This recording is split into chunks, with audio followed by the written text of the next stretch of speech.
Hello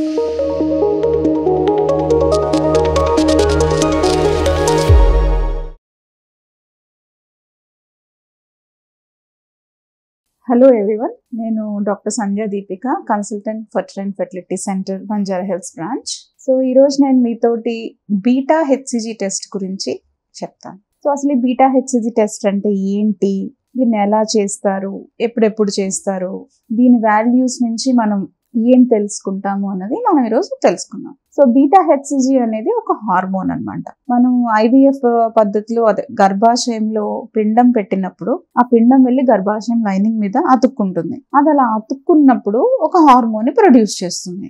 దాన్ని beta HCG అంటాము.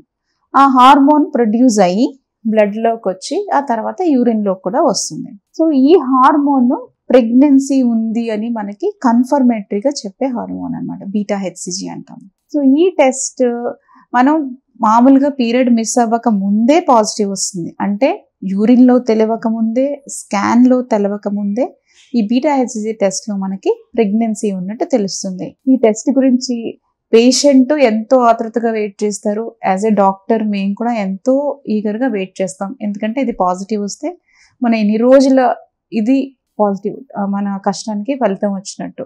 So ఈ బీటా హెచ్సిజీ టెస్ట్ ప్రెగ్నెన్సీకి first confirmatory test and best test అన్నమాట. సో ఈ బీటా హెచ్సిజీ నార్మల్గా <5 ఉంటే నెగిటివ్ అంటాము, 100 లోపు ఉంటే లో పాజిటివ్ అంటాము, 100 అబవ్ ఉంటే గుడ్ పాజిటివ్ అంటాం అన్నమాట.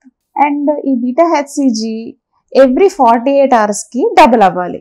సో ఫర్ సపోజ్ ఈరోజు 100 ఉందనుకోండి, ఈరోజు టెస్ట్ చేసినప్పుడు 100 ఉంది అంటే ఎల్లుండికి అది 200 అవ్వాలి. నెక్స్ట్ ఇంకో 48 అవర్స్లో అది 800 అవ్వాలన్నమాట. అది హెల్దీ ప్రెగ్నెన్సీ గ్రో అవుతుంది అని చెప్పడానికి హెల్ప్ అవుతుంది అన్నమాట. సో ఈ బీటా హెచ్సిజీ ఇలా గ్రో అవుతుంటే మనం నెక్స్ట్ ఒక వీక్లో స్కాన్ చేసి చూస్తే మనకి ప్రెగ్నెన్సీ హెల్దీ ప్రెగ్నెన్సీగా ఇంట్రాయిట్రైన్ శాక్ అంటే గర్భాశయంలో ఉన్న శాక్ కనబడుతుంది.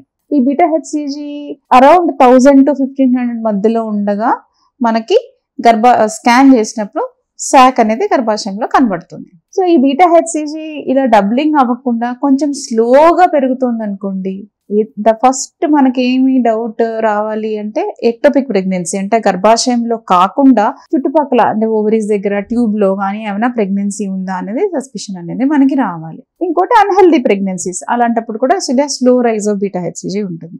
ఇంకొకటి ఏంటంటే ఈ బీటా హెచ్సిజీ ఇలా పెరగటం లేదు. అంటే ఈరోజు ఫర్ సపోజ్ ఈరోజు 200 బీటా హెచ్సిజీ ఉంది, 48 అవర్స్ తర్వాత చేస్తే అది తగ్గుతోంది అంటే 75, 100 అలా తగ్గింది అనుకోండి, అంటే ప్రెగ్నెన్సీ ఈజ్ ఫెయిలింగ్, అంటే ప్రెగ్నెన్సీ అనేది అబార్షన్కి దారి తీస్తుంది అని అర్థమవుతుంది. మామూలుగా ఈ బీటా హెచ్సిజీ ఒకటే కనిపించి ఇలా లో లెవెల్లో ఉండి శాక్ కనబడలేదు అంటే గర్భాశయంలో మనం స్కానింగ్ చేసినప్పుడు గర్భాశయంలో శాక్ అది ఏం కనిపించలేదు, లోటు బీటా హెచ్సిజీ ఉంటే దాన్ని బయోకెమికల్ ప్రెగ్నెన్సీస్ అని కూడా అంటాం.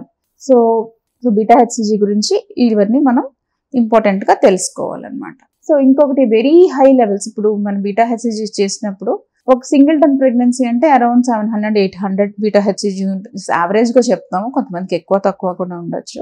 అది కాకుండా 2000, 1600, 1700, 2000 దాకా బీటా హెచ్సిజీ ఉంటే యూజువల్లీ ట్విన్స్ అనేది మనకి ఒక సస్పెషన్ వస్తుంది అనమాట. ట్విన్స్ లో కొంచెం ఎక్కువ బీటా హెచ్సిజీ ఉంటుంది, అంటే 2 శాక్స్ ఇంప్లాంట్ అవుతాయి కాబట్టి ఎక్కువ హార్మోన్ ప్రొడ్యూస్ చేస్తాయి. అలాంటప్పుడు బీటా హెచ్సిజీ ఎక్కువ ఉంటుంది. సో వెరీ రేర్ కండిషన్స్ లో బీటా హెచ్సిజీ చాలా ఎక్కువగా ఉంటుంది. అంటే అది వెరీ వెరీ రేర్ గా వచ్చే ముత్యాల గర్భం అంటాం అనమాట, మేము మోలార్ ప్రెగ్నెన్సీస్ అంటాం. అలాంటి వాటిల్లో కూడా కొంచెం higher amount of beta HCG అనేది ప్రొడ్యూస్ అవుతుంది అనమాట. ఇంకా రేరెస్ట్ కొరియోకార్సినోమా అని, అంటే వెరీ రేర్ గా ఈ 2 కండిషన్స్ లో చాలా చాలా హై అమౌంట్స్ ఆఫ్ హెచ్సిజీ అనేది మనం చూస్తూ ఉంటాం. సో బీటా హెచ్సిజీ గురించి మనం ఈ విషయాలు ఈరోజు తెలుసుకున్నాం.